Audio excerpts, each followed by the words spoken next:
Black Star Network is here.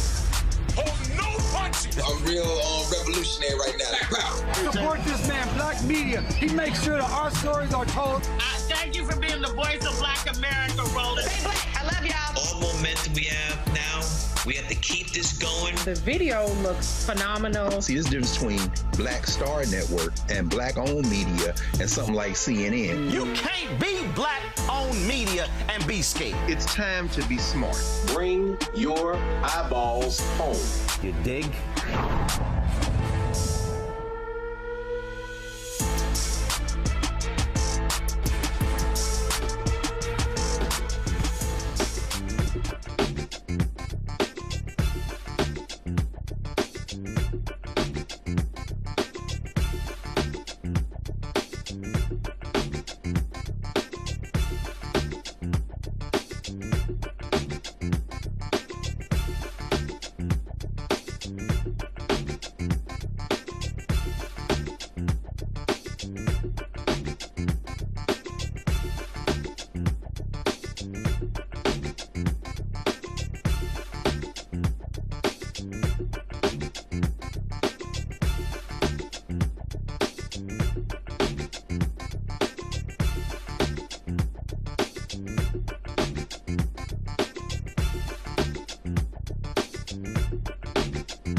Folks, today is Friday, August 21st, 2026. Coming up on Roland Martin Unfiltered, streaming live on the Black Star Network. Los Angeles Mayor Karen Bass is locked in a competitive re-election race. She'll join us live to discuss her campaign, the backlash she is facing over a donation matching program. Karmelo Anthony's trial attorney testifies on the second day of the motion for a new trial. The defense says instructions given to the jury made it unfairly difficult to argue Anthony's self-defense claim.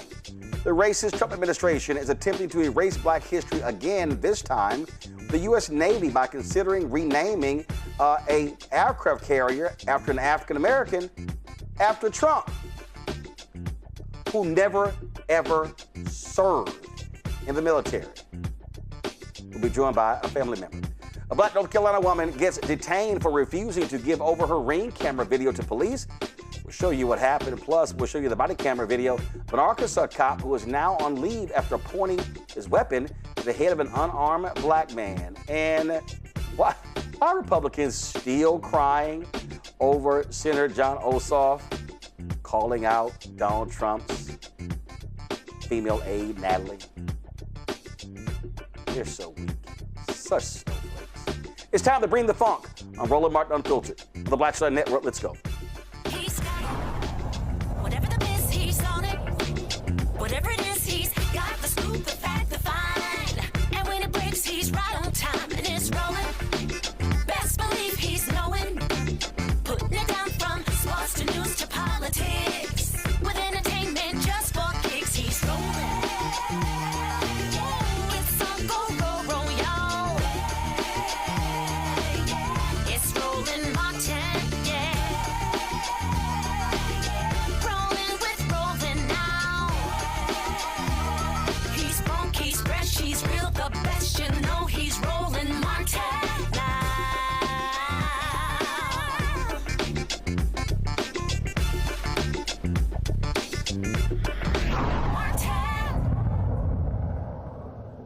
It's the second day of Karmelo Anthony's motion hearing for a new trial. Another attorney was part of Karmelo's defense team during the trial has testified. Toby Shook told Judge Michael Chitty that he and lead defense attorney Mike Howard decided to keep the scope of the case limited to what happened in the tent after learning about the stalking allegations. Shook also admitted that the defense team agreed the school trainer would testify only about what happened under the tent. They would keep out any mentions of the Metcalf brothers' character traits and racist history. Prosecutor Bill Werski was called as a witness. Defense attorney Russell objected to Werski's testimony, arguing that he couldn't be both an advocate and a witness. However, Judge Chitty allowed Werski to take the stand. As he said in his opening statement, Werski said that security concerns for the defendant and witnesses are why they tried to keep the case files from public view. The bulk of Werski's testimony centered around the gentleman's agreement over the character trait evidence being left out of the trial. No word on when the judge would make his decision on whether Karmelo deserves a new trial. Now, when we mentioned that whole issue about the stalking, prosecutors allege that the ex-girlfriend of Karmelo Anthony said he had been stalking her. My panel, joining me right now, Candace Kelly, legal analyst, host Takeaway with Candace Kelly from South Orange, New Jersey. Matt Manning, civil rights attorney from Corpus Christi. Michael Imhotep, host African History Network show out of Detroit. Candace, I'm going to start with you. Just your assessment so far of this effort by this new defense team of Karmelo Anthony trying to convince a judge that Karmelo deserves a new trial. Well, listen, this is one of the things that goes back to that agreement that you were talking to, the agreement which both sides agreed, with a handshake, a gentleman's agreement, as they call it, that this character witness, this character information would be left out. Now, what happened during the trial was that Karmelo Anthony was going to take the stand, but prosecutors said, wait a minute, you can't take the stand because once you take the stand, we're going to ask you about your character. So they're saying we didn't go over the scope of whether or not he would take the stand and what we would ask and what we may not be able to ask. So he did not take the stand. Now, that's very important because we would have heard his side. We would have heard exactly what happened. So the question really becomes, and the judge has to decide by Monday whether or not there will be a new trial. The question really becomes, if that trial is granted, all that information, will we hear it in terms of character evidence? The answer is probably yes. They want to get that in, but they're going to get it in on both sides. And as we knew, the fact that they agreed that no character evidence would be brought in, they both have things that are in their background. But we're going to be able to hear that if they get a new trial. If they don't get a new trial, he will appeal it all the way probably up to the Supreme Court if he wants to. But a new trial means new evidence. New trial means character evidence, and probably Karmelo Anthony taking the stand. That point right there, Matt, is important. Obviously, the prosecutors could have brought in some information regarding Karmelo Anthony, but the other issue is that the racist stuff regarding the Metcalf brothers also would come in. And so, listen, a jury has to decide whether that stuff actually matters. It does. And, you know, to kind of break things down for people really quickly. So character evidence is important. I have a murder case right now. I had a hearing yesterday involving character evidence where the alleged victim was violent in the past. So I was asking the judge to give me records because I made this exact argument. A jury has to know the person who was involved in this and whether they had a character for peacefulness or for violence, right? So a jury needs to know that.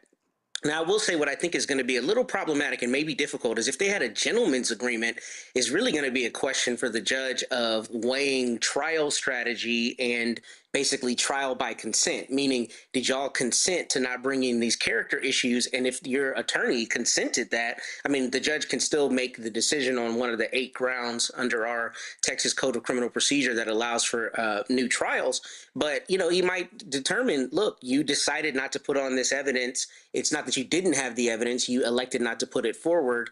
And that may be a thorny issue for the judge to kind of work through on whether he's determined that Mr. Anthony is ultimately was given a fair trial if his lawyers chose volitionally not to put that on. However, that's what juries realistically want these days, and that's what they should always be provided. They need to know the motivations behind what people do. They need to know other things that are admissible under the rules of evidence, because if not, you can't make a true determination as to whether Mr. Anthony was in fear for his safety when he used the knife. I mean, there are a lot of things, and the way our law works in the state of Texas with self-defense is you have to have a reasonable belief that you're facing force. Well, the 2 issues with that are, one, he would have to have known, presumably, the character for violence that the Metcalf boys had. However, if that comes in, then it puts into greater context if there's any information from witnesses that say he was menacing him, threatening him, saying crazy things to him. Well, then if a jury hears that in the past they've been violent, that validates that, and that makes his fear all the more reasonable. So that's kind of how that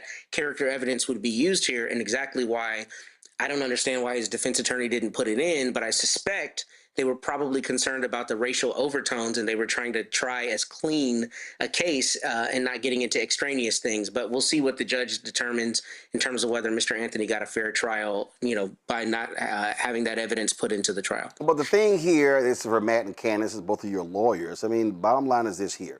If you're a defense attorney, your job is to represent your client to the best that you can. And we've had the prosecutor, we've had the character report show that Austin Metcalf kicked out of a previous track meet, threatened other people, kicked out of a football game, discipline issues at the school as well. That is a different narrative than one that was created that, oh, Austin Metcalf, you know, was just a regular, ordinary, you know, athlete who was just unfortunately stabbed in the chest by Karmelo Anthony. We're talking about an individual with serious signs of aggression at school, off-site, football, track meets. How, I mean, again, Candace, how, I get the gentleman's agreement, but your job is to save your client. Yeah, and that is why it's really important that when and if Karmelo Anthony takes a stand, we find out if at that time he knew about Metcalf's background. That's very important. We know that now because of social media, because we have all the documents that we can look up. At that time, and that's why we were able to hear from him specifically if that was a problem that made him feel like his life was in danger. But the prosecutors, they have to actually make that case. And so that's why it's going to be very, very important. And you're right. we should know this information. But because they agreed upon it and did not have that information available, again, both sides have negative information. These are basically young kids. They have records. It makes sense.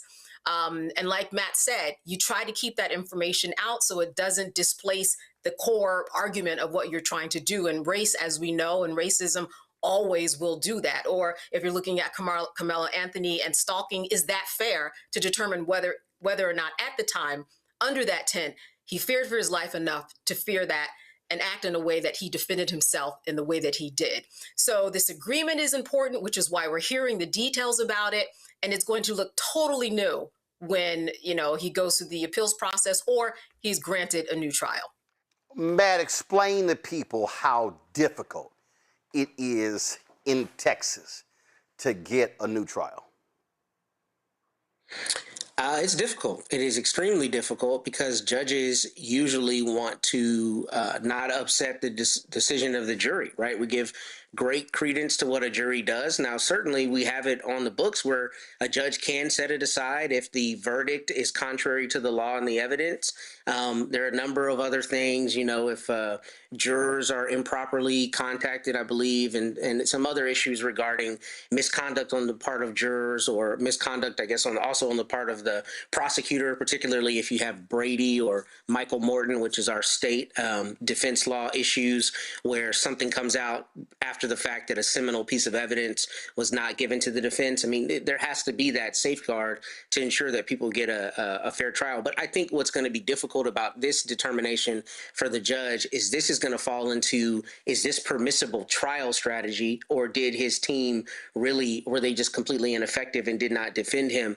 I will tell you, I joked yesterday, I'm a scattershot defense lawyer. I fight every single thing. And I was yelling at a prosecutor yesterday saying, you're the one that brings the indictment. My client has no duty to do a single thing. You have to prove the indictment. But at the end of the day, I have to make strategic decisions on what evidence comes in and what doesn't. And I think that's going to really be the crux of the question. Did Mr. Howard have the authority, the volition to choose not to go on that character evidence? Because there are times where you wouldn't use character evidence because you're concerned that a jury is going to dislike your client if you're running at a victim or alleged victim and running at their character if the circumstances are such that, their character is really extraneous to the issue right in front of you. I mean, looking at that from a legal strategic position, I can see the judge probably struggling with that decision and the gentleman's agreement. I think that's going to be the crux of it. But the other thing that people need to know, and then I'll turn it over, is Rule 403 of our rules of evidence, and I think the federal rules of evidence as well, always gives the judge a balancing. So the judge always has to decide whether this evidence is going to be more probative, meaning proving something, than it is prejudicial, obviously prejudicial to the jury's determination. And that's going to be crucially important because what Candace alluded to is if Mr. Anthony didn't know any of this stuff about Metcalf's background beforehand, then I don't know that it can necessarily be extrapolated from that he had a reasonable belief he was in fear of his safety because of those things in his background. And that's something that either Judge Roach or the next judge would consider in terms of whether they let that in or not. And the trial court is the gatekeeper on that evidence. So even if they had offered it, it's not a guarantee it would have come in. But if it had come in, it most certainly would have had a measurable effect on the jury. The thing that still bothers me, Michael, is that, this defense team, by God, he gets convicted by the jury on the same day he's sentenced. It was as if they put up no aggressive defense even in the sentencing. I surely thought we were going to have 2 or 3 days of witnesses testifying to Karmelo Anthony as a student, as a church member, whatever. It was like, well, okay, one witness, there you go, his mama, that's it, back to the jury. And they were like, an hour or two later, boom, 35 years. Yeah, it felt like there was not a fight on his side, fighting for him even after the conviction. So 2 quick things here, Roland. Number one, yesterday, the Star Telegram had an excellent article, and we found out, as you talked about at the top of this segment, new allegations about racism against both Hunter and Austin Metcalf. And the Star Telegram talks about how in the hearing yesterday, 53 different incidents of violence and racism by the Metcalf brothers were introduced in the motion. So this is totally different than how the two brothers were portrayed during the trial. And it was portrayed as Karmelo was the big bad enemy, the big bad evil one. Okay. And then to Matt's point, the Griot has a piece on this where they talk about the gentleman's agreement, so to speak. And it talked about keeping out character evidence from both from the two, but it said it was to prevent the racially charged case from becoming even more inflammatory. Now, I'm not an attorney, but if I was a defense attorney, I'd have to go to bat for my client. And if putting the evidence out there and, putting everything in these 53 incidents of violence or racism by the Metcalf brothers, if that ratchets up the racism tone, well, so be it. We got to get my client off. So, we'll see. I think he has a much better team here, and we're finding out a lot just in these past 2 days. So we'll see how this turns out. I do want Candace and Matt to speak to that. Candace, that also was weird to me. This, we don't want this racial stuff to get out of hand. And if I'm an attorney, first of all, I don't give a damn. I'm watching this going, I got a black kid stabbed a white kid in a nearly all-white conservative county. Hell, race is sitting right in front of me. It is. What was also sitting in front of the jury would be Karmelo Anthony's background. And we see that can go either way. Once they open that door, now you're really into his mind. You're really into who he is as a person. You're into what he does on the weekends. You're into, what he posts on social media. Anything can come in. And then I think both sides, I'm on the fence, but I think they both made a good decision to say, you know what, maybe let's leave that both alone for our clients. And let's see if on the facts, this can move on. Now, we know, obviously, this did not work out for him. I also wanted to address your question about the jury.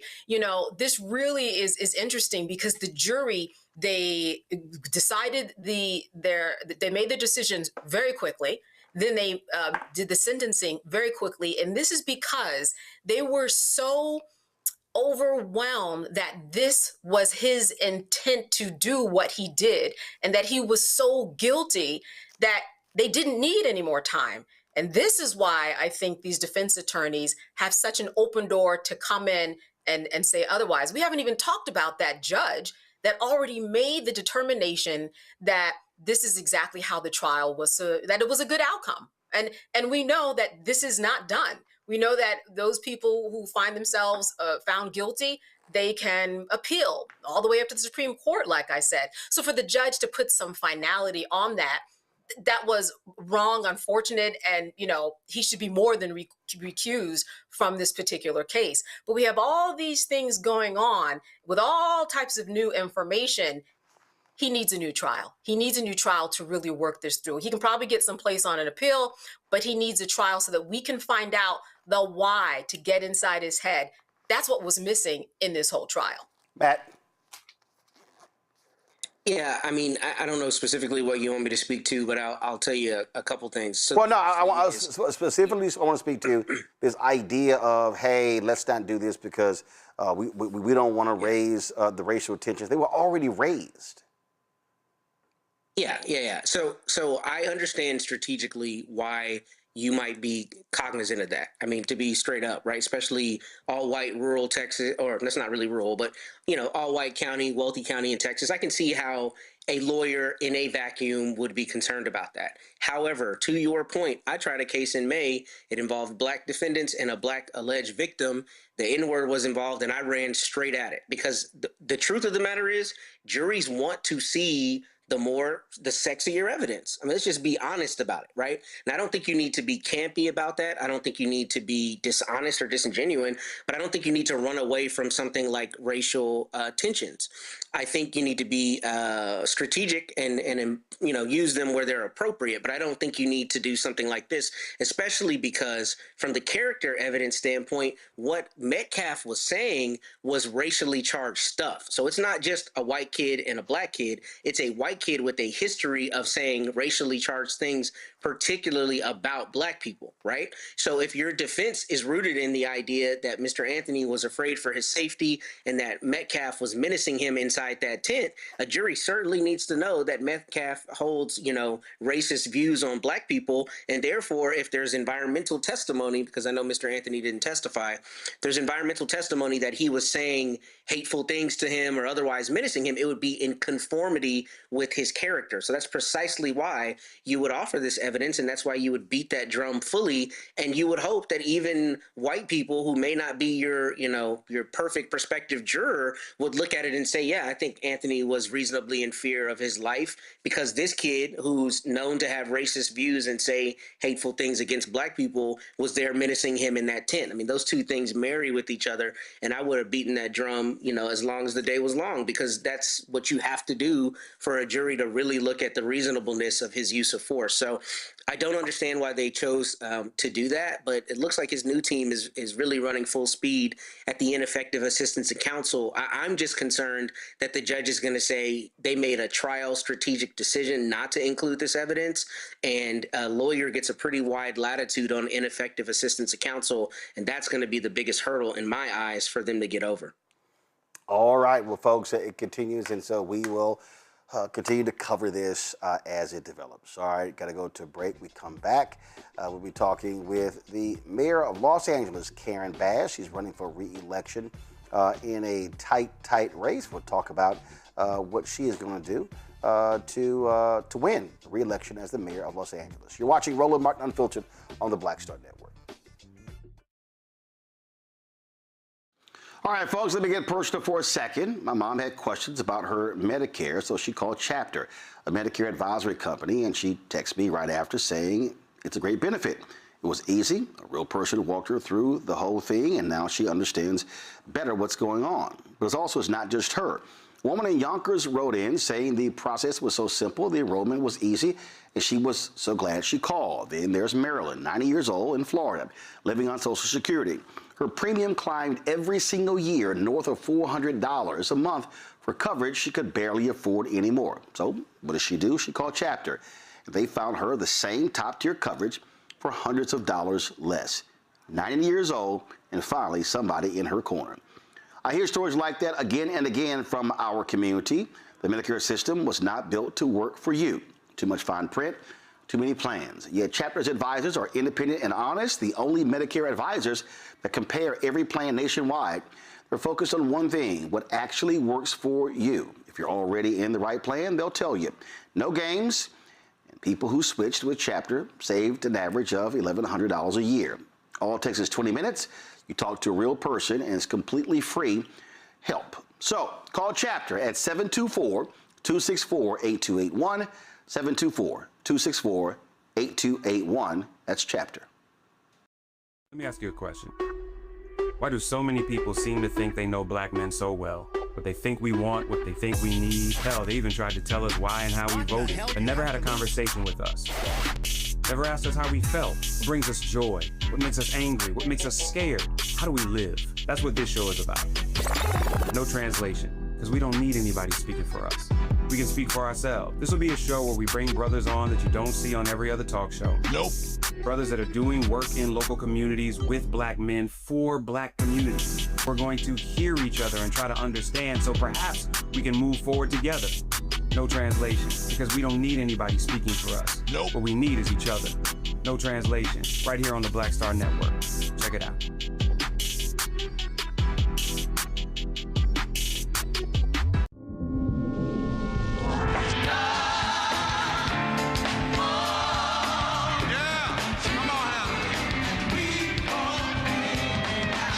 Got to push vote for love, because the hate is going to create an energy that's going to go somewhere. And if it doesn't go to love, it will go to destruction. And that destruction will end up killing us all.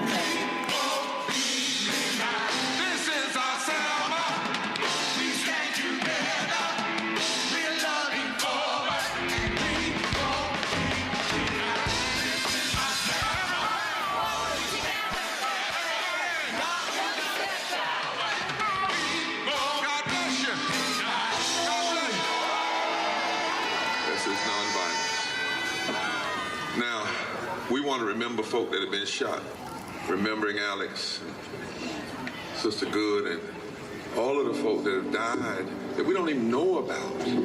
I bring you greetings from the North Carolina Council of Churches because we stand with you today.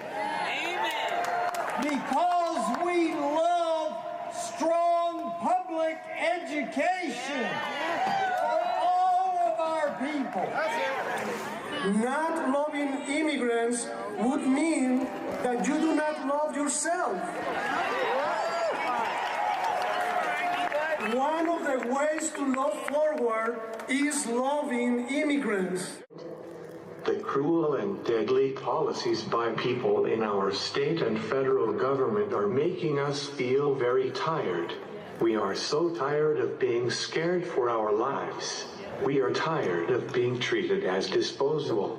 We all have to promise to fight for our voting rights so we can love our neighbors. We have to vote for love.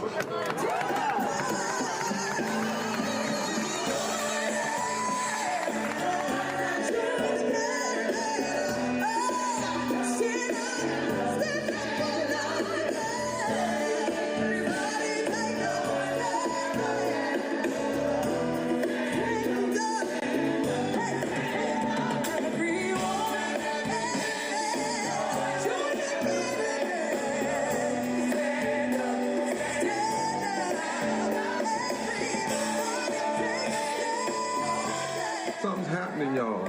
People are coming together over all different kinds of lines.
I'm Mark Curry, and you're watching the Black Star Network. That's why I got these glasses on, because that black star is bright.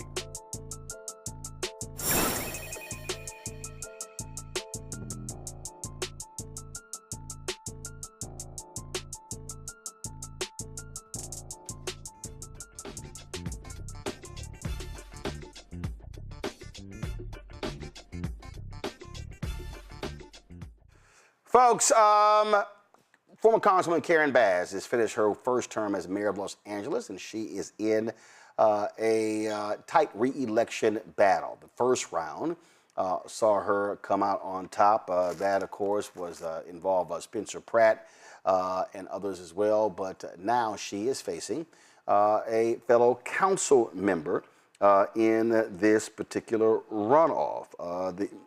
So the race is November 3rd. And on Wednesday had their first debate, and they talked about homelessness, public safety, as well as the local economy. And things got a little heated. And right now, let's talk with Mayor Bass. Mayor, glad to have you here. How you doing? Thank you. I'm doing fine, Roland. It's good to see you. Good to talk to you. Absolutely. So first and foremost, you had to battle different things. Of course, you have the issue of homelessness. That was something that you and I talked about even when you got elected. And that is a significant issue. You also had, of course, the devastating fires that took place. You took a ton of blame for that, even in areas that you don't control as mayor of Los Angeles that happened in the county as well. And so what's the case that you're laying out to voters as to why you deserve a second 4-year term? Well, absolutely. Well, first of all, Roland, thank you for the opportunity to speak with you and your guests. You know, Los Angeles is a city filled with opportunities. It absolutely is. We have a lot on our calendar in 2 years. The Olympics will be here. We just finished the World Cup. And one of the things that you have to do is you have to make sure that the city is safe and affordable. And let me just tell you, Roland, affordability is our number one issue that I have been addressing from day one. I have fast-tracked 42,000 units of housing to be built. We've rezoned our entire city so that we can build 500,000 more units. And we are beginning to turn things around in our city. You know, when I came into office, the city was really just coming out of COVID. And that was a very tough thing that our city faced, just as most cities around the country did. We've had some long-standing problems in our city, and I have been addressing them. Now, Roland, you probably remember that the reason I ran was because the homelessness issue here was just so devastating, with tens of thousands of Angelenos on the street. And Black folk are only 9% of our population, but over 30% of the people on our street. And so tackling that right away is what we did. And we had our first decline in street homelessness 2 years in a row. We went up last year after we were facing cuts on the state level and also on the federal level. But we continue to get our Angelenos housed and off the street. And we have so much more to do. And we've laid a strong foundation to go into the next 4 years, and I'm looking forward to that. We're building a grassroots campaign like I always do. You know, I am able to bring together people from all around the city, and we're doing exactly that. Affordability obviously is being discussed everywhere, all across the country, local, state, national, congressional, and U.S. Senate races. I mean, you name it. But what actually can a mayor do on affordability? Right. It's not like you can't actually control food prices. You can't control gas prices, things along those lines. So what can you actually do to address affordability in the city of Los Angeles? Sure. And let me just tell you that the number one thing that we can do is to address the cost of housing. That's why I led with that and said that we fast-track tens of thousands of units. We're also converting vacant office buildings into housing. So housing is the number one way that we can address affordability. Now, at the same time, we also have mechanisms in place, and we have started organizations. I established the Mayor's Fund to prevent people from being evicted. So, and protections for tenants over rent hikes. So that's the main role that a mayor can have in terms of affordability, because you're absolutely right. I mean, the uncertainty that has emanated from Washington, D.C., of course, has had massive impact here as well, impacting our overall economy. But let me just tell you something else. We have our entertainment industry, our bedrock industry. We are the creative capital in the world. And that has been a big focus of mine. Even before taking office as the mayor, it was a focus of mine in the state legislature and in Congress. And so one of the things I have done is we hired a film czar who basically provides concierge services for anybody that wants to film in LA. And we have dramatically reduced the cost of filming in LA, all in an effort to keep the jobs here. And that has been very important. And we have seen a return of filming both TV shows and movies, because on the state level, we were able to get one of the largest increases in our tax credits, something that I pioneered when I was Speaker of the Assembly. When I was in the state legislature, I did the first film tax credit. And then we also doubled or tripled the tax credit this time. Now we need to go even further. There's much more we need to do, but those are steps that we have taken concretely. Obviously we talk about Hollywood. The Paramount, Skydance, Warner merger is a huge issue. The California Attorney General and other attorneys general are suing, and a lot of people are concerned that if this merger goes through, it is going to devastate the economy there in Hollywood. There are going to be lots of job losses. Have you or the City Council weighed in and expressed your thoughts on this potential merger? Yeah, absolutely. And let me just tell you, my number one order of business is to make sure that we do not lose those jobs. And so I have not been supportive of the merger. Yesterday, I did meet, though, with representatives, our labor partners, as well as I've been talking to industry to have people make a decision about which direction this is going. So I spoke to the Attorney General yesterday, and I know things are moving forward, that there are going to be some discussions over the next few days. I'll tell you, one of the things, as I was mentioning before, that has been so difficult is the uncertainty out of Washington, D.C.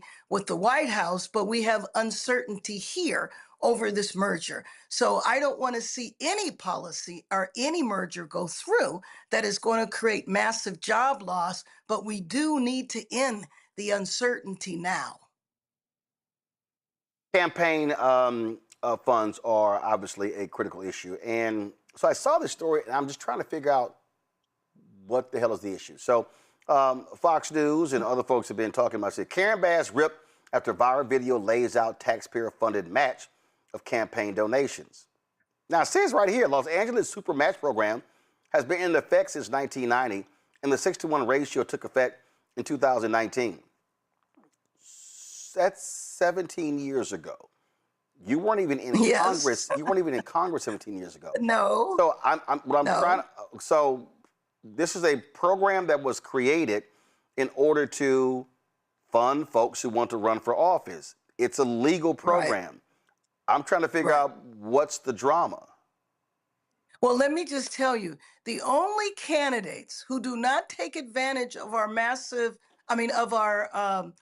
matching funds are people who are extremely wealthy, who can afford to run a race and do not need the fundraising support. All candidates use the matching funds.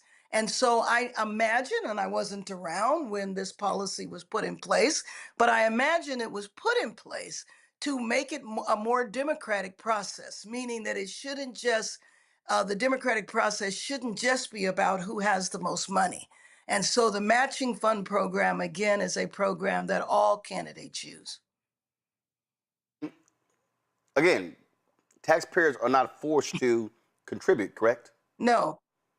It's voluntary. No. This is just a program that the city has had for a long time. Taxpayers aren't asked, but this is a program that has been funded by the city for many, many years. Got it. Okay. As you point out. But there's a lot of problems, Roland, that have started, that have been long-standing problems in our city that I inherited from past leaders who really didn't act on issues like homelessness or public safety. Because one of the issues that was critical at the time that I ran and continues to be, and that is the issue of public safety. So, Roland, you know of work that I've done in the community many years ago. I started an office of community safety where we could focus on preventing crime.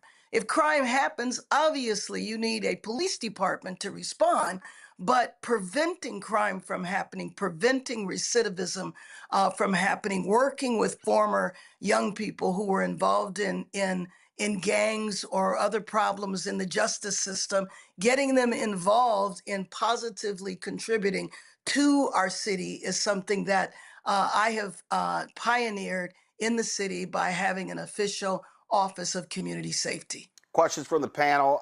Let's start with Michael Imhotep. All right, Mayor Karen Bass, thanks for coming on today.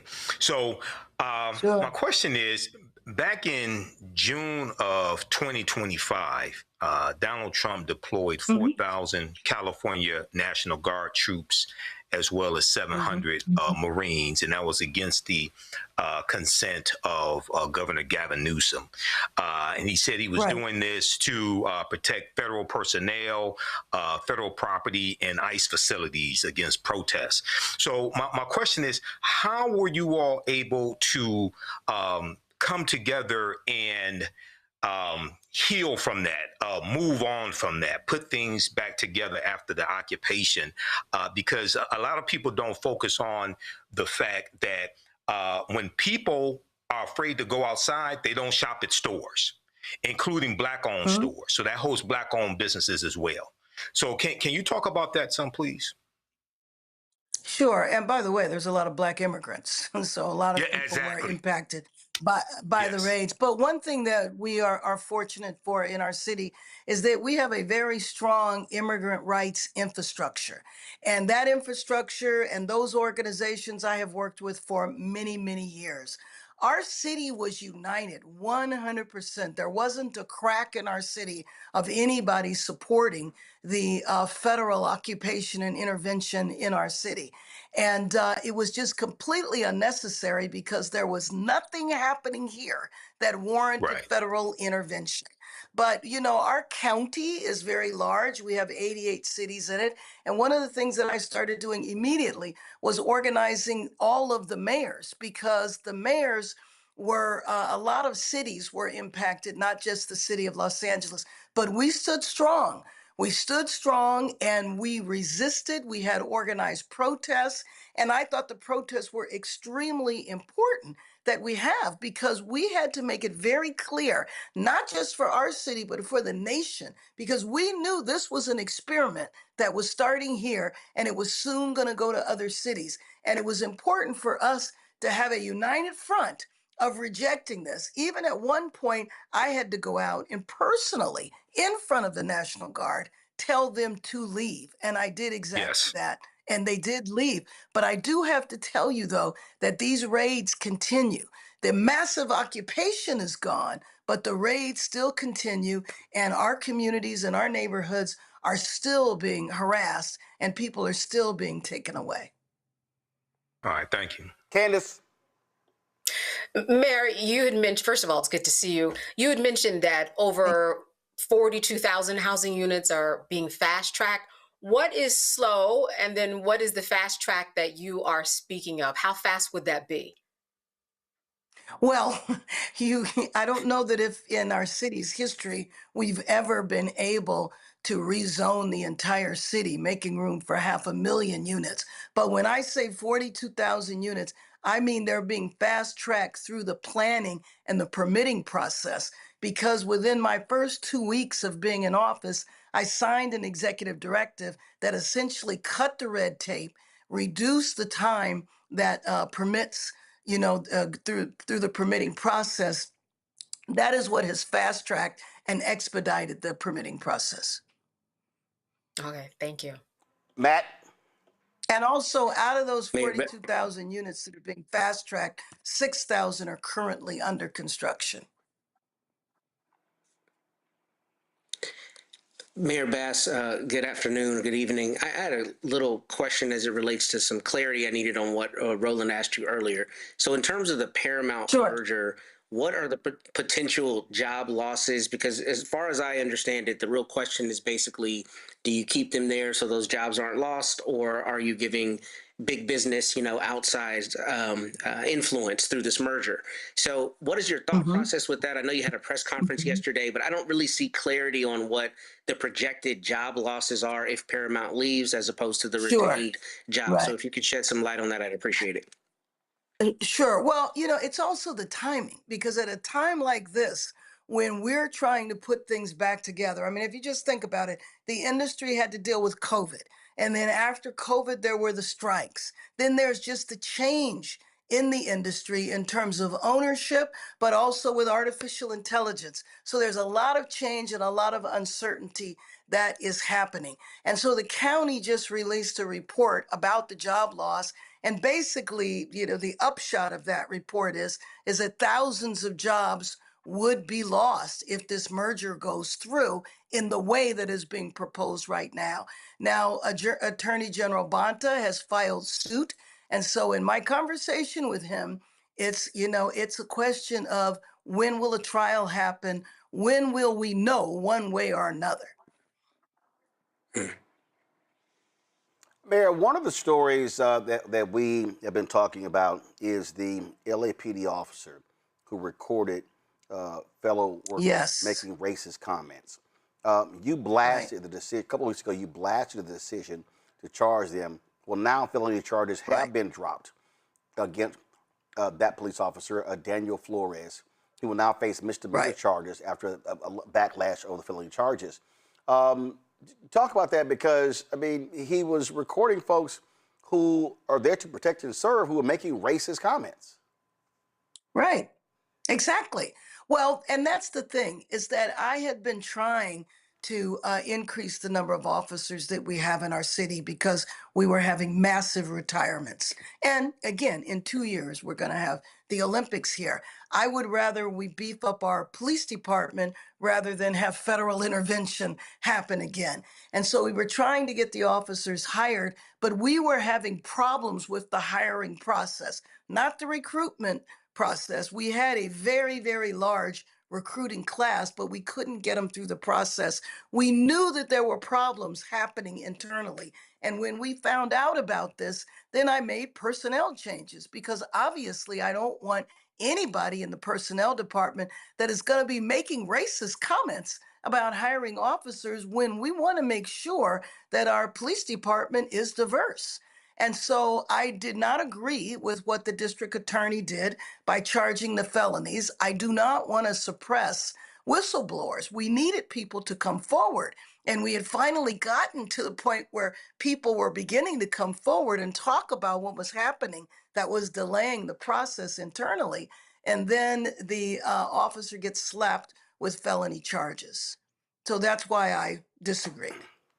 I've often talked about the need for African Americans to maximize our vote, and for all folks to do that. There's somebody who's watching who says, you know what, I don't want to hear any of this. I'm sick of politics. They may choose the couch versus voting in this race. Right. If that person is watching and listening, what do you say to them as to why they should participate in the electoral process in the mayor's race of Los Angeles? Well, I mean, I say that our future is at stake. I think we have a very bright future in the city of Los Angeles. And the last thing in the world I want to see is for there to be a new explosion of people on our streets who are homeless. There's some fundamental disagreements that I have with my opponent. And I believe that she would move things backwards, back to policies that I've been fighting since the day that I took office, and we do not want to see that happen. Our city is moving forward. We have a lot of work to do. We have a lot of problems in the city that have been around for a couple of decades, if not longer, and we're on track to make major headway. That needs to continue moving forward, not to stay backward. And I will just say, for people that don't vote, then you are essentially handing your future over to someone who I think is very dubious in terms of they've been in City Hall for twice as long as I have. They're trying to run a race as though they're an outsider when they are not an outsider. And one needs to look at their record to say, what actually have you accomplished in the 6.5 years you've been in City Hall? Mayor Karen Bass, we certainly appreciate you joining us. Thanks so much. Thank you for having me on, Roland. Good to see you. All right, take care. Folks, go to a break. We come back. A World War II hero has a ship named after him. So why is Pete Hegseth considering stripping the black man's name off of that and putting Donald Trump's name on it? who has never, ever served in the military? We're going to talk to a family member of that brother next, right here on Roland Martin Unfiltered on the Black Star Network. Support the work that we do. Join our Bring the Funk fan club. If you want to contribute to our fan club, please do so. Use the Cash App. Use the Stripe QR code. You see it right here. It's also for credit cards as well. Check some money order. Make it payable to Roland Martin Unfiltered. P.O. Box 57196, Washington, D.C. 20037-0196. PayPal's R Martin Unfiltered. Venmo RM Unfiltered. Zelle. Roland at RolandSMartin.com. Roland at RolandMartinUnfiltered.com. We'll be right back.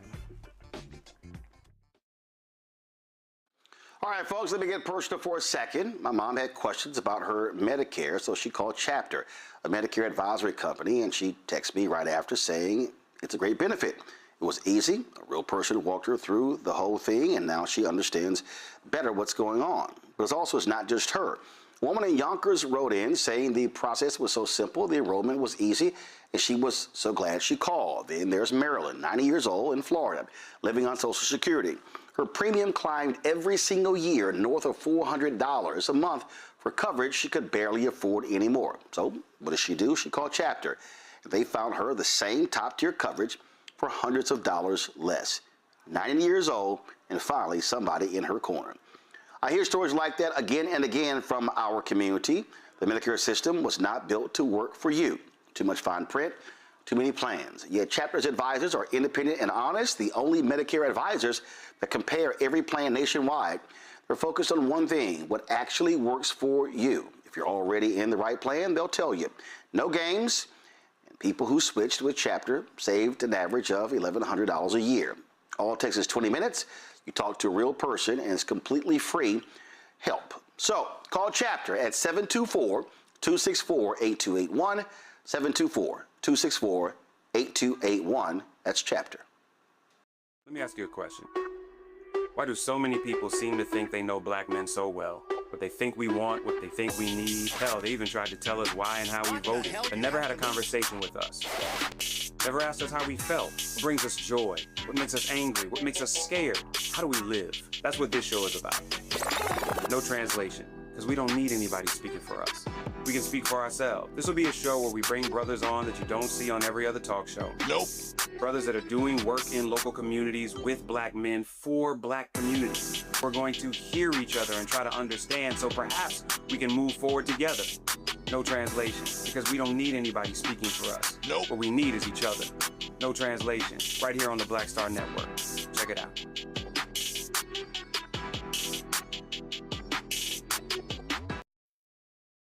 I'm Ryan Wilson, CEO and co-founder of The Gathering Spot, and you're watching Roland Martin Unfiltered on the Black Star Network.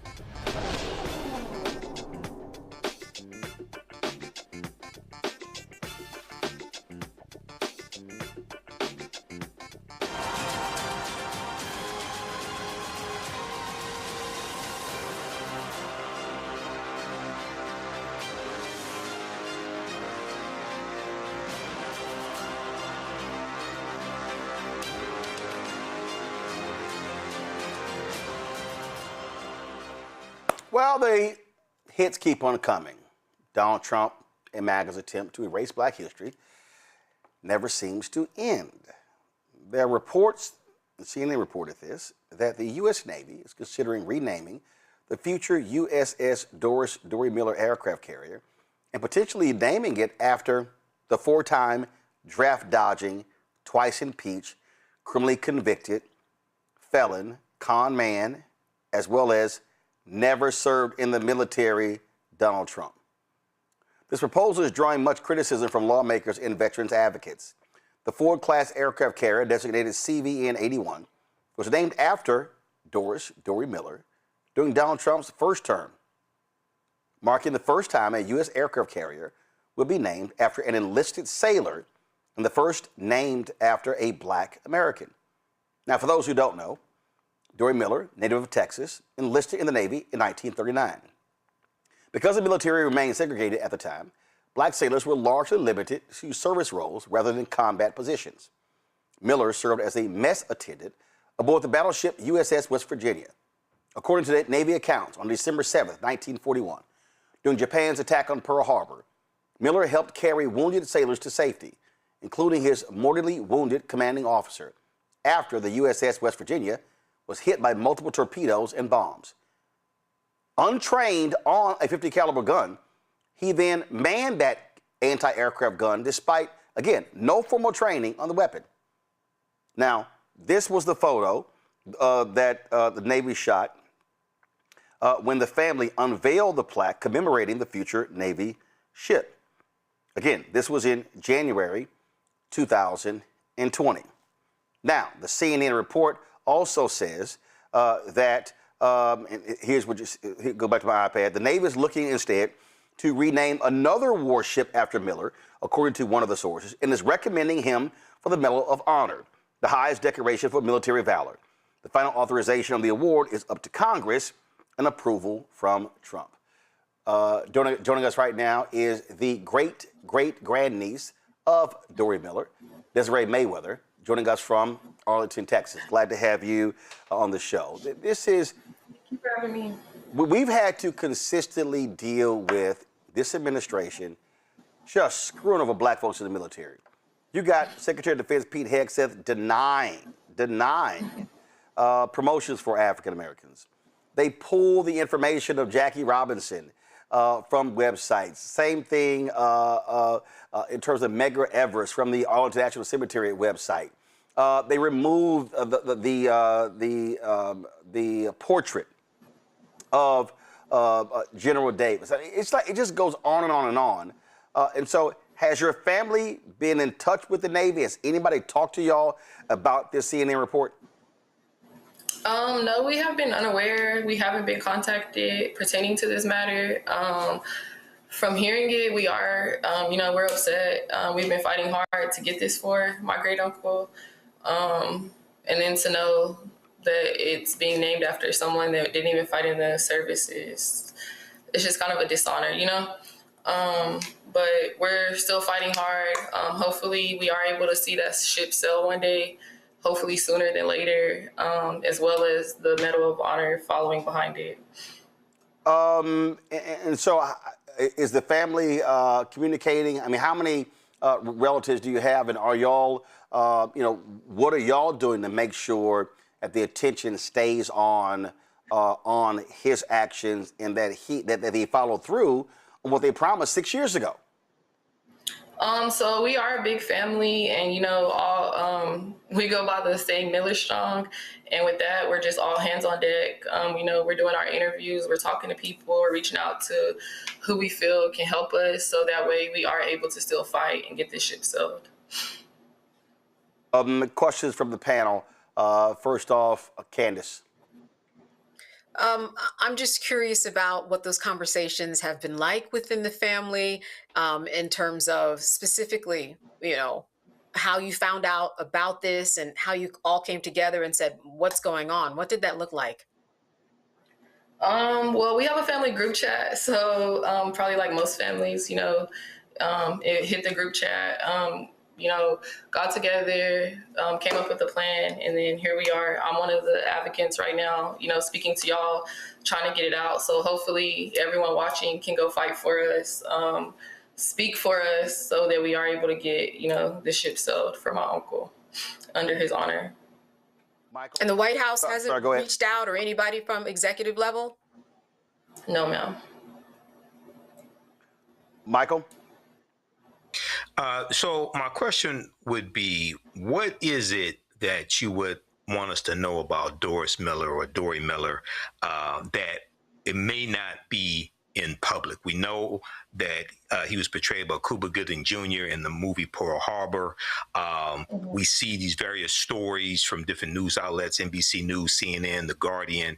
But what are some things that you want the public to know about him that mainstream media is not telling us? My great uncle was, he was just, from a small town, just trying to help his family survive. So his parents wouldn't have to struggle anymore. I'm pretty sure my uncle didn't, go into the military, knowing this was going to happen. But amongst that, he put his fear to the side to help save his captain, to help fight for our country, to get that honor. So I feel like the least we can do is allow this ship to be named after him and let us see it sail. All right, thank you. Matt? So my question is, how is the family considering, I guess, the Navy's department's intent to try to give him the Medal of Honor, I guess, in the context of the ship name being rescinded?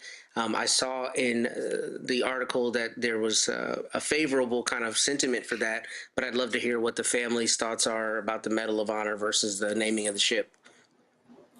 Of course, you know, we would be honored to receive that. But at the end of the day, I feel like both is deserving. As a family, we feel like both is deserving. I mean, that's that. All right, then. Well, listen, we're going to continue to push the issue. We're going to continue to let folks know. And also, if folks actually, I see this here, let folks know there was a monument named after Doris Miller. Exactly where can folks go to see that monument? It's located in Waco, Texas. Okay. All right. All right, then. Well, we certainly appreciate it. Desiree, thanks a lot. Thank you. Folks, I'm going to do this here. This is the Pacific Fleet actually put together a video, the story behind Doris Miller. Give me 1 second. I want to go ahead and play that for y'all. For those of y'all who may not be familiar with this story, check this out. Behind every medal awarded in battle, there is a story. Many of these stories begin on distant battlefields, showcasing acts of valor in the chaos of combat. The story behind Doris Miller's Navy Cross, however, began in the kitchen of a battleship on a beautiful, quiet Sunday morning. The nation was at peace, and most of the ships assigned to the naval base at Pearl Harbor, Hawaii, were pierside. The date was December 7, 1941. Miller was a Navy cook, one of the few ratings open to African Americans at the time. He had just finished serving breakfast on board when he heard the alarm no sailor ever wants to hear. Zero quarter, all hands man your battle station. Deafening explosions and thick black smoke filled the air as torpedoes began to rip into the hull of the ship. Miller ran to his battle station, an anti-aircraft battery, just to find it was destroyed. That's when an officer spotted him and asked him to help save the ship's captain, who was bleeding from a shrapnel wound. After assisting the captain, Miller manned a .50 caliber machine gun, and despite having never used one before, began firing it at incoming enemy aircraft to defend his shipmates. By the time he ran out of ammunition, enemy aircraft had bombed and torpedoed through the deck of the ship, and he immediately began to carry his injured shipmates off the sinking ship and to safety. Thousands of American sailors were killed during the attack on Pearl Harbor, but it was clear that Miller's heroic actions saved the lives of many who would have otherwise died that day. Miller was recognized as one of the first U.S. heroes of World War II for his actions that day, and was awarded the Navy Cross by Admiral Chester Nimitz. He became the first African American to earn the Navy Cross.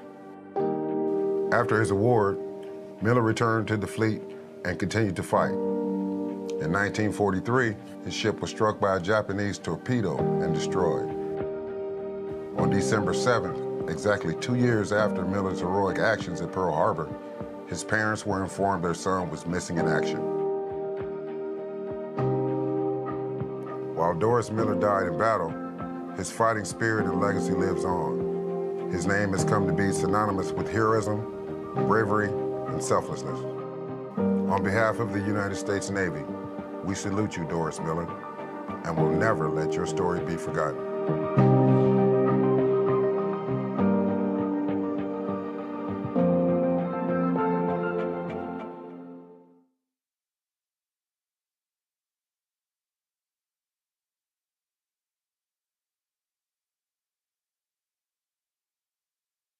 You heard in that video where they talked about he was one of the first heroes of World War II. what a lot of folks may not be aware of, and again, the reason this is so important because we talk about African Americans and history and the role that we have played. So here he is, one of the first heroes of World War II. The first hero of World War I was also a black man, Sergeant Henry Johnson. And it's important because we're dealing with a racist administration who is doing all they can to completely erase black people from the history. They're doing all they can to create this other, whatever the hell they're doing. And so, for the people who say, this is really no big deal, no, it is. Because they will never, ever be able to strip us of that history. And they'll try. They'll do all they can. There's a movie you can actually go to Netflix. It's called the Harlem Hellfighters, and it's available on Netflix. And again, here you have Sergeant Henry Johnson. I'm gonna play a couple of videos for you. This here was produced by Arlington National Cemetery because President Barack Obama, after all of these years, again, Sergeant Henry Johnson, y'all, was hailed around the country and the world as the first hero of World War I. Yet it took Obama becoming president for this brother to finally get the nation's highest honor, the Medal of Honor. Watch this.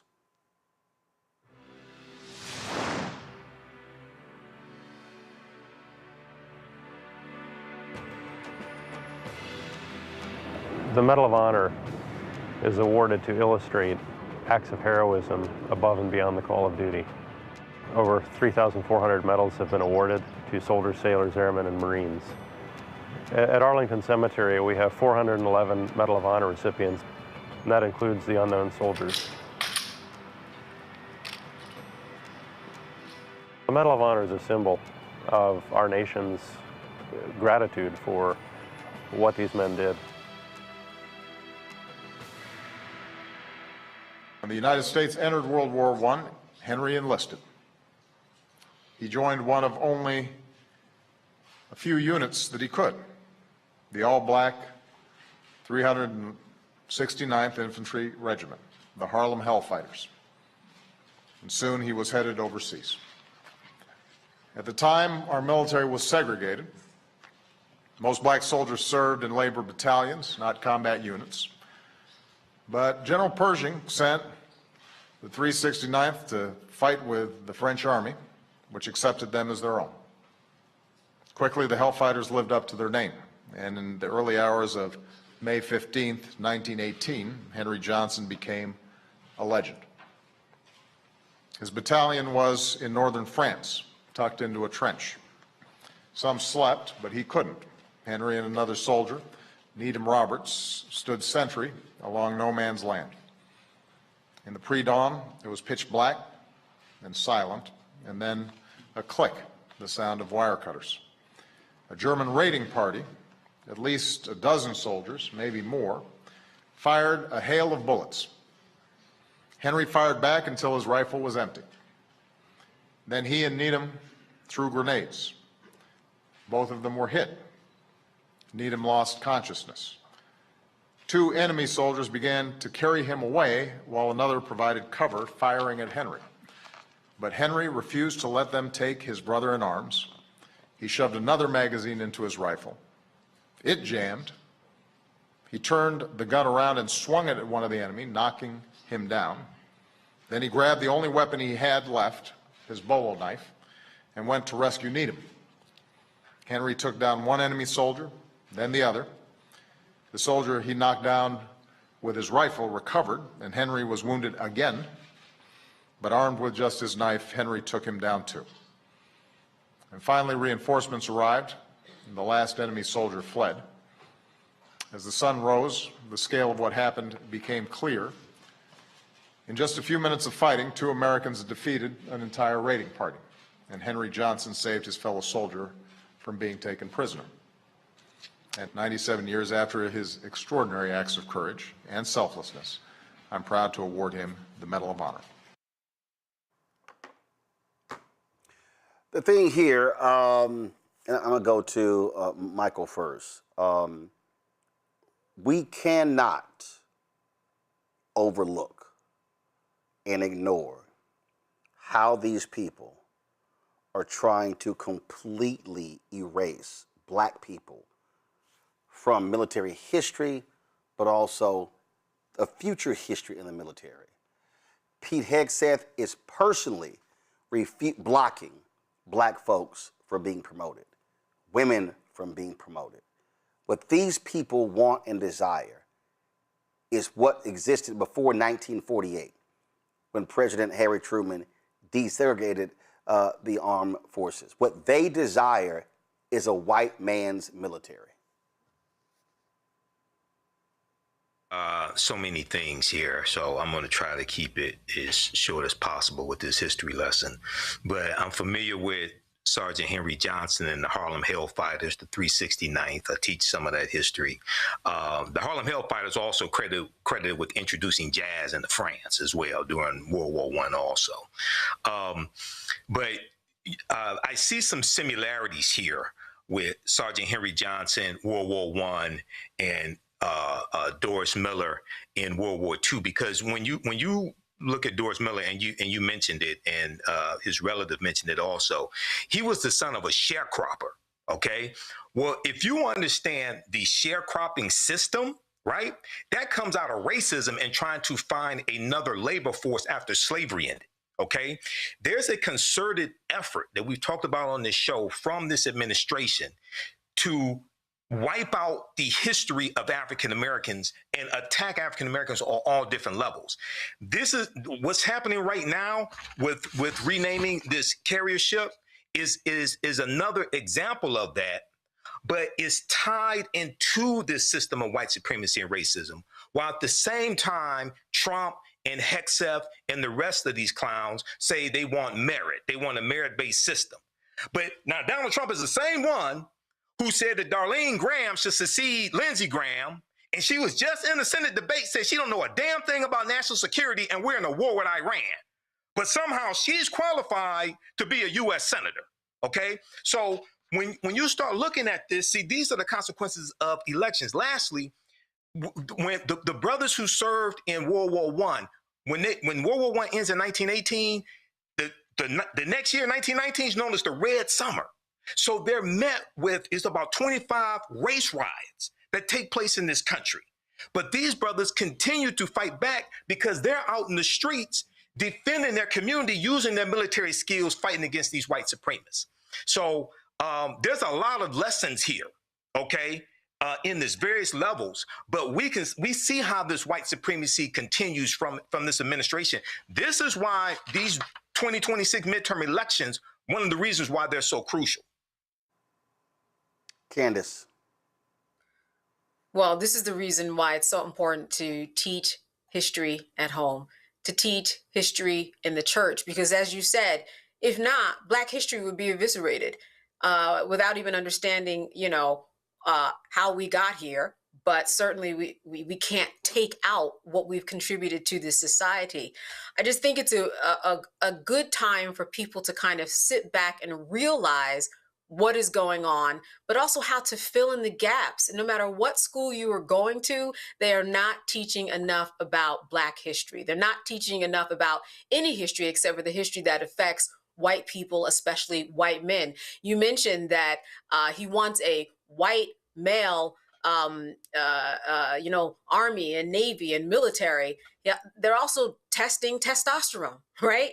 We want somebody who's a white male that has to have a certain level of testosterone to make sure that they fill, their idea of what it takes to be a man.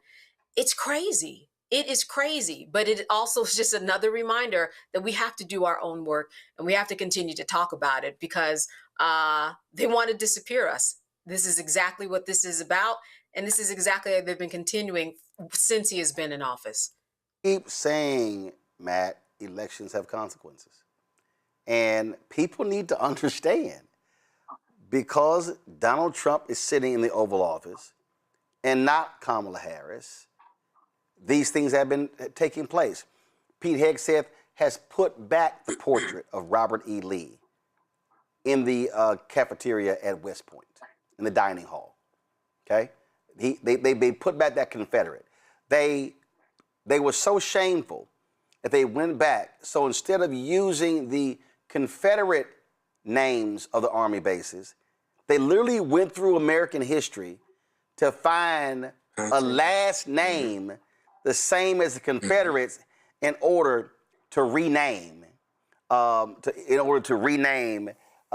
these bases. In fact, there was a base that was in Louisiana that was actually named after Johnson that then got renamed. So what they are directly impacting black economics, because by denying promotions to African Americans who have absolutely earned them, you're now impacting their retirement pay. You're impacting how high they can go. For the people who always talk about merit, what they really are doing are promoting their cronies. They are promoting white men who are less qualified than the African Americans and the women who have been recommended through a rigorous process. For the people who say, man, my vote don't matter, this is an example of yes, it does. And this is an example that should be the least politicized example, at least in terms of what we talk about as national values, things that are nationally important, right? The heroism of our service members. And my experience is anecdotal in this regard, but I don't think it tracks with even most white military service members. One of my dear childhood friends died in Afghanistan when I was in law school. His name was Brian Lundy. He was a Navy hospital corpsman, and he lost his life in the battlefield. Every year I post something about him. Every year our friends post something about him.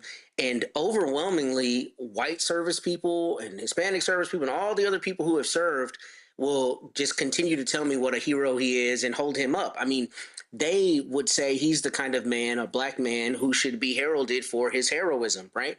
And that's from white service members. So I don't even think this tracks what actual service members think is important. What this tracks is political rhetoric. And this is people who want to whitewash history and who want to whitewash the military, despite the fact that people in the military very often understand the sacrifice and will hold up a black person or a non-white person or a non-straight person or a non-male person for their heroism and their service. And, this is purely, we think it's politically expedient, politically valuable to undermine these people, and we're going to do that. And, it's interesting to me, and I don't really understand how it makes sense, but this is generally the same contingent of people who espouse the greatest respect for the military, right? So you would think there would be a contingent of MAGA voters who are like, man, this is a bridge too far, because these are the people that we hold up on a pedestal, and you're saying that even black and non-white people who are a part of these groups should not be held up, and they should be the gold standard because of their service. So I don't really understand the cognitive dissonance, but I think you're exactly right, because that's why President Obama gave the Medal of Honor to Henry Johnson. And then in the next administration, even though a couple years later, you see them now changing military bases back to Confederate names under the guise of it being someone else with the same name. It's pure racism, and I'm surprised that even people in that lot accept it. So, folks understand, Fort Polk was renamed after Sergeant Henry Johnson in 2024. It lasted 1 year. And a year later, that's when Trump came in and they took it back to Fort Polk, stripping that base after, again, let me remind y'all, he was not the first black hero of World War I. He was the first American hero of World War I who fought off and killed 32 Germans by himself. And it took more than 100 years, almost nearly 100 years, to get the Medal of Honor. That's called racism in America. You're watching Roland Martin Unfiltered on the Black Star Network.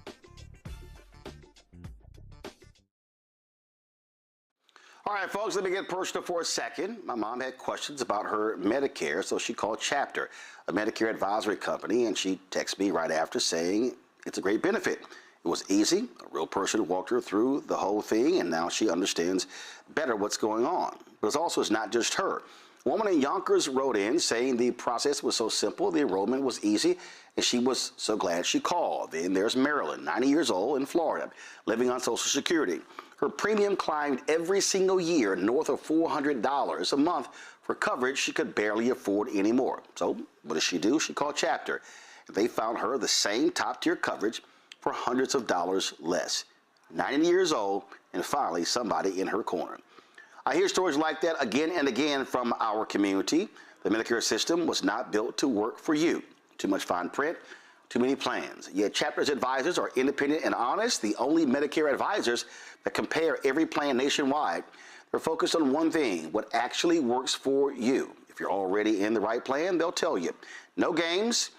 And people who switched with Chapter saved an average of $1,100 a year. All it takes is 20 minutes.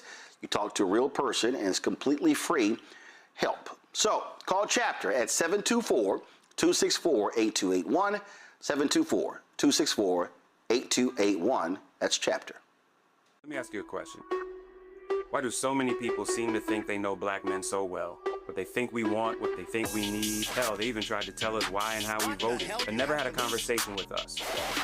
Never asked us how we felt, what brings us joy, what makes us angry, what makes us scared. How do we live? That's what this show is about. No translation, because we don't need anybody speaking for us. We can speak for ourselves. This will be a show where we bring brothers on that you don't see on every other talk show. Nope. Brothers that are doing work in local communities with black men for black communities. We're going to hear each other and try to understand so perhaps we can move forward together. No translation, because we don't need anybody speaking for us. Nope. What we need is each other. No translation, right here on the Black Star Network. Check it out. What's up? It's Talib Kweli. I'm CEO. This is the Black Star Network.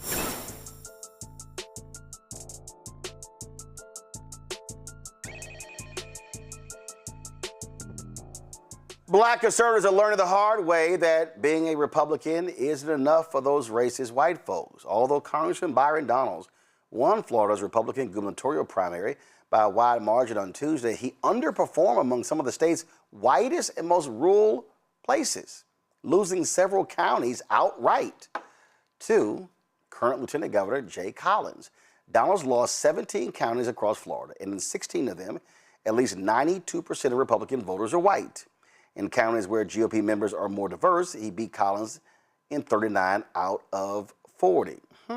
What could this portend for November when he is going to be facing former Republican turned Democrat, former Congressman David Jolly? What you think, Candace? You know what? White folks are telling on themselves. That's what I think. And, it's something that is not surprising because when we see the way that across the country, what we've been talking about, especially in the last segment, how Black folks are being treated and how they're regarded, it is hard for them to see someone in a Black position leading them. And that's what this really stems from. At the end of the day, often what happens is that decisions are made, maybe not this one, but many times decisions are made that in terms of white people and what they're choosing that often will hurt them. I don't know what the situation will be in this case. However, we know that this is something that makes sense in terms of them not being able to identify with this particular candidate. And we know exactly why. We know it's somebody that they do not trust. We know it's somebody that they are not used to. And even though they got the backing of Donald Trump, it wasn't enough. And I think that is very, very telling about the world and the society in which we live. Matt.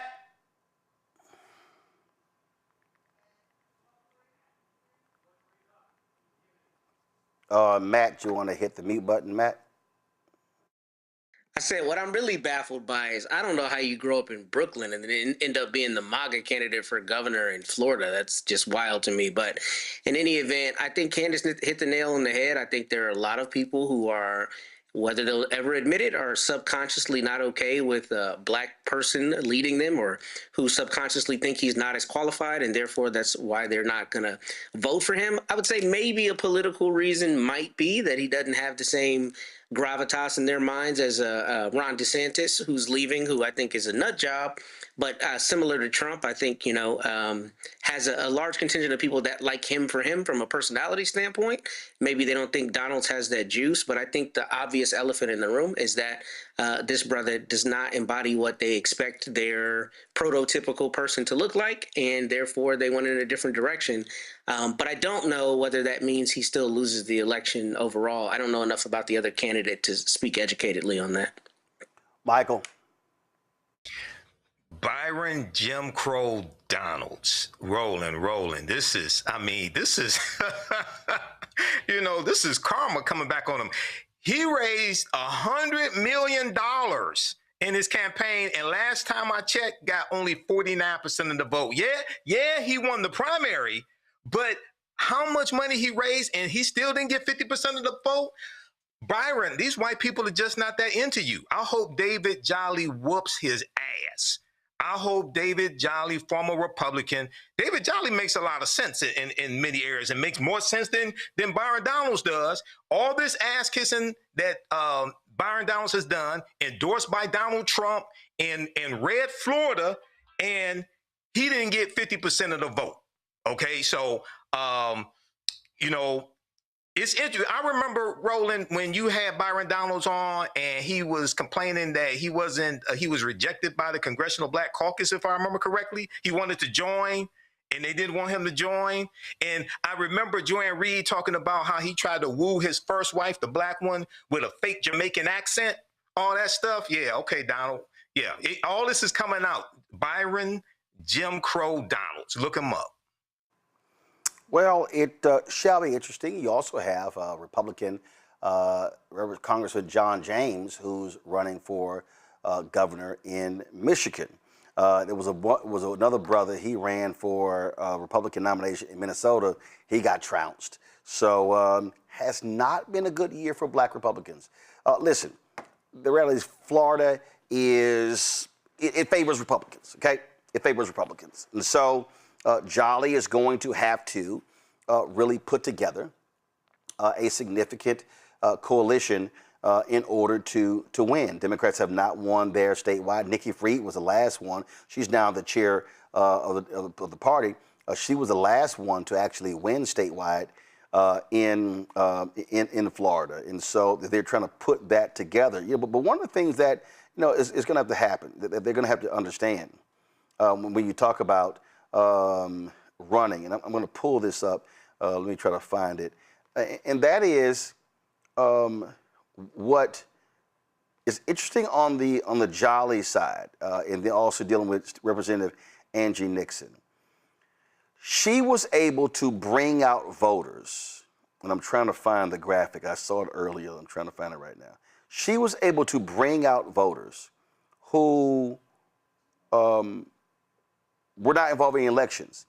So he won more high-end voters. And so they're going to have to actually really merge that to win. A lot of these people keep talking about DSA. In fact, if y'all have the clip of Angie Nixon with Christian Welker, Angie was like, man, y'all the ones who keep bringing this up. Y'all have it? Roll it. I don't understand what is wrong with me not wanting people to go bankrupt if they go to the doctor. There are literally people who are dying because health insurance companies want to deny their claims. They want to deny them life-saving health care. Like, that is wrong. Do we not see anything wrong with these companies doing this? They're only doing this because they want to make a profit. Why join the DSA if you disagree with various parts of their platform? Does it not just become a distraction from your own campaign and your own agenda? You all are the only ones that are distracted. I'm actually going out talking to voters about the things that matter to them. And so we should make sure that we're pivoting to the right conversations. The fact remains that there are people who are dying because they don't have access to quality health care. Meanwhile, Ashley Moody voted to end the ACA subsidies. As I stated, nearly 300,000 people fell off the Affordable Care Act rolls. There are people who are dying because they don't have access to health care. Also, the fact that Ashley Moody is corrupt, right? She's corrupt. She allowed $10 million that was supposed to go towards the most medically needy kids to be diverted because they wanted to defeat 2 citizen-led ballot initiatives. The status quo is broken. People are losing their minds right now and taking their lives and even taking their children's lives.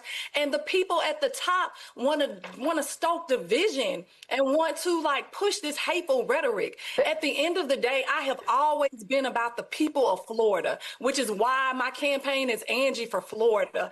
I want people to no longer just survive. They deserve to thrive and flourish.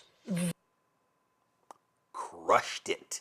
Jessica Tarloff, who is the resident liberal on Fox News is the 5, she towards those idiots as well. Inadvisable to have only read about something and then probably read propaganda about it in the first place. This was humiliating, like Megan Romer's been humiliating herself with Shannon Bream and with David Remnick, who had the best line where he looked at her really sincerely and he said, "Megan, do you think that's a good idea?" She said yes. Yes. But it was still a well-delivered line where he was trying to give her, throwing the lifeline out there, saying you can back off of whatever position it was, whether it was abolishing prisons or getting rid of the Senate, the presidency, and the Supreme Court. Listen, those interviews, obviously catnip for everybody that is concerned about the rise of the DSA wing. So the moderate Democrats and certainly Republicans that want to, cast this vision that now the party is completely overrun with these people and there are no normal human beings anymore. There are plenty of normal human beings. If the DSA representatives who are in elections won every single one of them, it would still be under 10% of the caucus. That's the reality here. And, Angie Nixon is not like Daria-Lisa Chevalier. If you listen to her, if you look at her history, she joined the DSA, first of all, 2 months ago.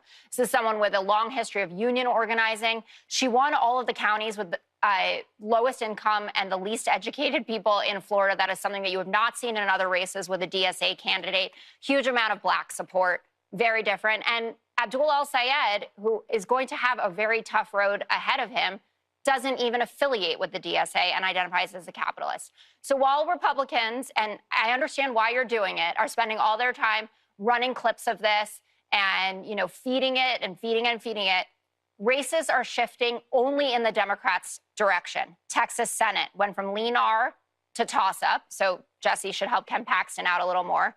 Iowa Senate, lean R to toss-up. Texas governor, solid R to lean R, and Iowa toss-up to lean D. So you can keep talking about this till you're blue in the face, but the country will go blue while you are doing it. Wow. It's very simple. Listen, it's real simple. And that is, as Agent Nixon, I'm not getting caught up in y'all labels. You could be the biggest capitalist in the world, and the Republicans are still going to call you a socialist and a communist. Any of y'all can jump in. If you don't mind, Roland, I'll take that because they mentioned Abdul El-Sayed, and he's here in Michigan, and I know Abdul as well. So a few things. Number one, she also mentioned Texas, so Matt could jump in. Man, go ahead. Oh, okay. Man, go ahead. Okay. All right. Also, it's good seeing you this weekend, Roland, in Atlanta at the NABJ conference. Great job moderating the panel discussion also. So a few things. Number one, I watched the full 12-minute interview that Kristen Walker did on NBC Now with Angie Nixon yesterday. Angie Nixon said she's a capitalist. And when you research Angie Nixon, because Angie Nixon is a business owner also, okay? And she said she's a capitalist. She joined the Democratic Socialists of America. She joined it in June of 2026, just a few months ago. And with any political party, generally speaking. Most people who join a political party don't agree 100% with the platform. There are a few things here and there they disagree with. So I see in corporate control media them trying to drive this wedge and going after Angie Nixon with the DSA title, but not saying that she's a capitalist. And you mentioned they mentioned Saeed there on the 5, and he lost the black vote here in Michigan. Okay, he did appeal to younger African Americans and younger people in general, and he appealed to a lot of low information voters.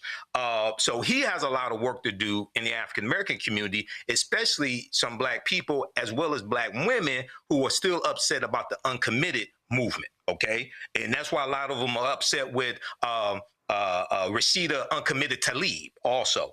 And lastly, with David Jolly, I saw the piece that you played, I think last night, Roland, of David Jolly when he was on MS Now, because I saw that live.